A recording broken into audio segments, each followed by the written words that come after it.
Hi viewers, welcome to Nandini's pantry. இன்றைக்கி நந்தினிஸ் பேண்ட்ரியில் சூப்பரான Thanjavur style sambar பொடி தான் ரெடி பண்ண போகிறோம். வாங்க அதை குயிக்காக பார்க்கலாம்.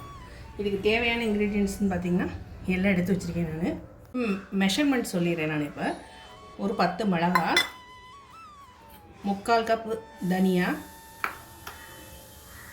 இதுவும் 1/2 கப்புக்கும் கூட 1/3 அளவு துவரம்பருப்பு, இது 1/4 கப்பு அளவு கடலைப்பருப்பு, 2 ஸ்பூன் அளவு, அதாவது இது இந்த ஸ்பூனில் 2 ஸ்பூன் எடுத்துட்டுருக்கேன். இதுவும் அதாவது ஜீரகம் 2 ஸ்பூனு, வெந்தயம் 2 ஸ்பூனு, 1 ஸ்பூன் மிளகு. ஓகே, இந்த ஸ்பூனில் இதுதான் நார்மலாக ஸ்பூன் நம்ம யூஸ் பண்ணுவோம். மெஷர்மெண்ட் இதில் ஸ்பூன் 1 ஸ்பூன் அளவுனா இது. இப்போ இதை ரோஸ்ட் பண்ணி சூப்பராக தஞ்சாவூர் ஸ்டைல் சாம்பார் பொடி ரெடி பண்ணிடலாம். ஓகே, இப்போ தனியாவை ஃபஸ்ட்டு ரோஸ்ட் பண்ணிக்கலாம். இது நல்ல பச்சை தனியாவாக இருந்தால் நல்லா வாசனையாக நல்லா ஃப்ளேவர்ஃபுல்லாக இருக்கும். நல்லா அதெல்லாம் ஃப்ரெஷ்ஷான பச்சை தனியா அதையே நீங்கள் யூஸ் பண்ணிக்கலாம். இதை இப்போ ட்ரை ரோஸ்ட் பண்ணிக்கலாம். நல்லா வாசனை வர அளவுக்கு நல்லா வறுத்துட்டு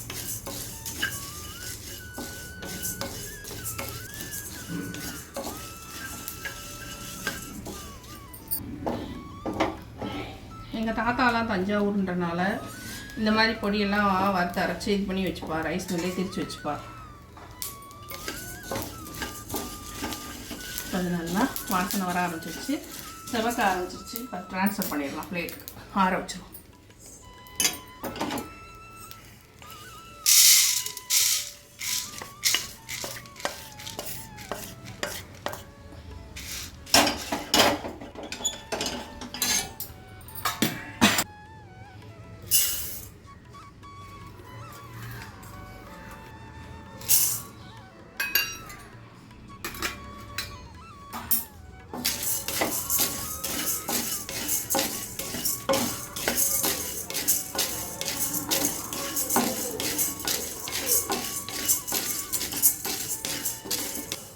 ஈரத்தன்மை இருக்கும், பொடி கெட்டு போயிடக்கூடாது. 1 வாரம் வச்சுக்கலாம்.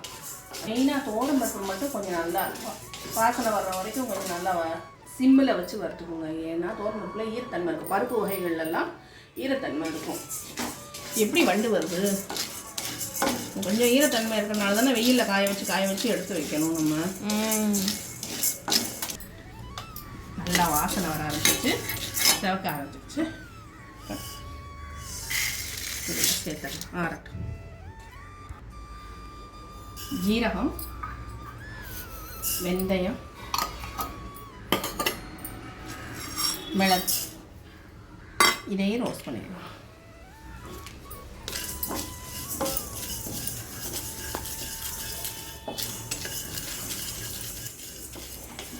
நமக்கு தெரியும், நிதானம் தெரியும், ரொம்ப கருக விட்டுறக்கூடாது, அப்புறம் டேஸ்ட் வராது.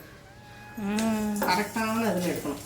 லைட்டாக கலர் மாறணும், டக்குன்னு எடுக்கணும். ஏன்னா அது பாத்திர சூட்லேயே இதாகிடும். சாம்பார் வச்சோம்னா நம்ம தெருமுக்கில் வரும்போதே நம்ம மாட்டில் சமையல் ரெடி ஆகிடுத்து, சாம்பார் வச்சுட்டு அவ்வளோ இருக்குது, வாசனையை இழுத்து கூட்டிகிட்டு வந்துடும்.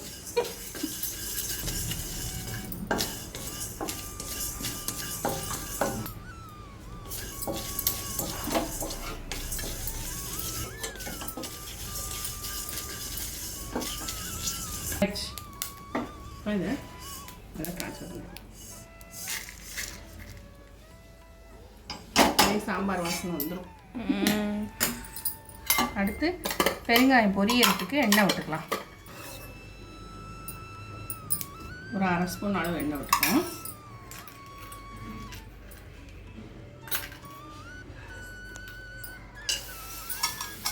இது நல்லா பொரிஞ்சு வரும். வாசனையாக இருக்கு. கட்டி பெருங்காயம் தான் இதுக்கு போடும். அப்போ தான் டேஸ்ட் இருக்கும்.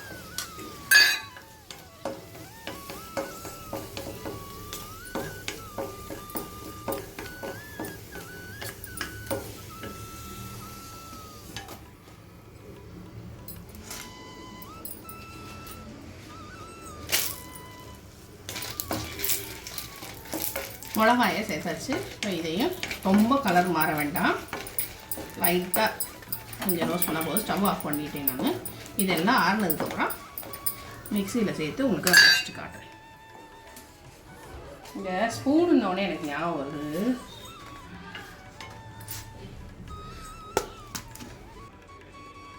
ஒருத்தவங்க வந்து கமெண்ட் பண்ணியிருந்தாங்க, இந்த மாதிரி ஆயில் டீப் ஃப்ரை பண்ணால் அன்ஹெல்தின்னு சொல்கிறீங்க, ஆனால் நீங்கள் நிறைய ஆயில் விட்டுருக்கீங்கன்னு. நான் இந்த ஸ்பூனில் தான் விட்டேன். எல்லோரும் டேபிள் ஸ்பூன்னு இந்த ஸ்பூனில் தான் விடுவா.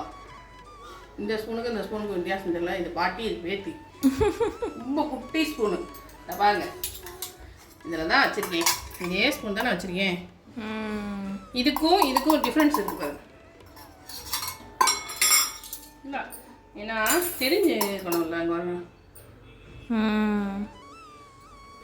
என்னன்னா அது வந்து 4 அடை. நான் ஒரு அடைக்கே 4 ஸ்பூன் விடலை. 4 அடைக்குமே ஒவ்வொரு அடையிலையும் 2. ஏன்னா எல்லா இடமும் படணும், இல்லைன்னா ட்ரையாக இருக்கும்.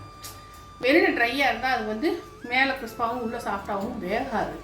அதனால தான் வந்து 4-5 ஸ்பூன் விட்டுப்பேன். இந்த ஸ்பூனில், இந்த டேபிள் ஸ்பூனை விட்டால் அன்ஹெல்தி நீங்கள் சொல்கிறத நான் அக்செப்ட் பண்ணிப்பேன். இது குட்டி ஸ்பூன். நான் ஜென்ரலாகவே நிறைய எண்ணெய்லாம் சேர்க்க மாட்டேன். நான் எப்போயாவது டீப் ஃப்ரை பண்ணுறது அந்த மாதிரி இதுதான். நீங்கள் சொல்கிறதுனால நான் அதை உங்களுக்கு கிளாரிஃபை பண்ணுறதுக்காக சொன்னேன்.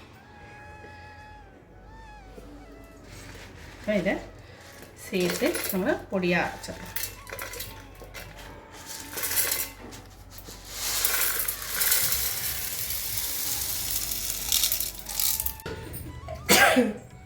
திருச்சரிச்சு நெடி ஏறுது. ரெடி ஆயிடுச்சு. இதில் மிளகுலாம் போட்டுக்கிறதுனால நல்ல காரமாகவே இருக்கும். காரம் நல்லா பிடிக்கிறவங்க இன்னும் ஒரு 5-6 மிளகா சேர்த்து கூட வச்சுக்கோங்க. நல்ல சிகப்பு மிளகா, ரொம்ப ரோஸ்ட் பண்ணிடக்கூடாது. அதுதான் முக்கியம். சாம்பார் டேஸ்ட்டாக இருக்கும். ஓகே.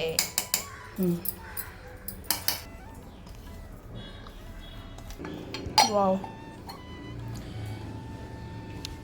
இந்த தஞ்சாவூர் சாம்பார் பொடி கண்டிப்பாக உங்களுக்கு பிடிச்சிருக்குன்னு நம்புகிறேன். வீடியோ பிடிச்சிருந்ததுன்னா, ரெசிபி பிடிச்சிருந்ததுன்னா லைக் பண்ணிடுங்க. மறக்காமல் நந்தினி ஸ்மைலியை சப்ஸ்கிரைப் பண்ணிடுங்க. உங்கள் ஃப்ரெண்ட்ஸ் அண்ட் ஃபேமிலிக்கு ஷேர் பண்ணுங்கள். தேங்க்ஸ் ஃபார் வாட்சிங். பாய் பாய். இதில் யம்மியான சாம்பார் வைக்க போகிறேன் பிட்டில். அதையும் அதையும் நான் வந்து உங்களுக்கு காட்டுறேன்னு. கண்டிப்பாக அதை டேஸ்ட் பண்ணி பார்த்துருவோம். பாய் பாய்.